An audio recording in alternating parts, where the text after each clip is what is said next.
You're watching this video on Friday, December the 31st.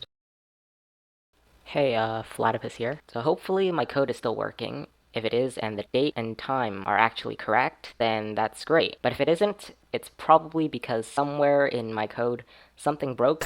Hopefully it didn't brick my computer, but there are many reasons why it'll break, and I'll explain it later.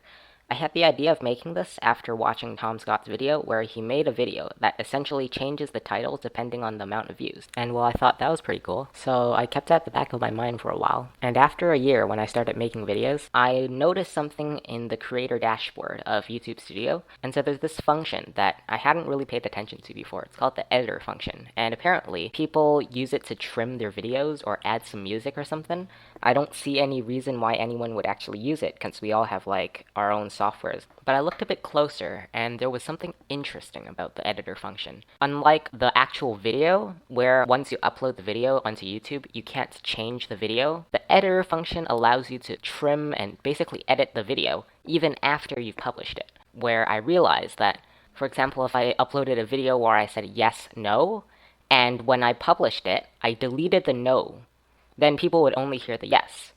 Now, if the next day I deleted the yes, then everyone would only be able to hear no.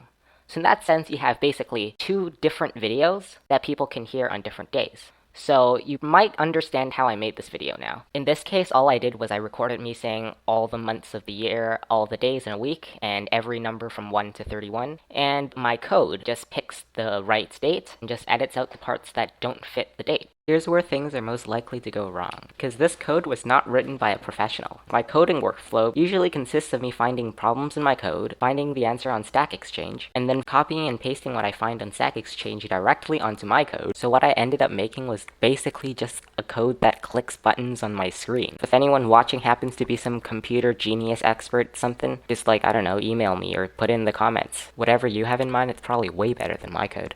But other than that, hopefully this code will last at least a year. And if my code breaks after that, well, anyone who watches the video after that will know exactly when my code broke.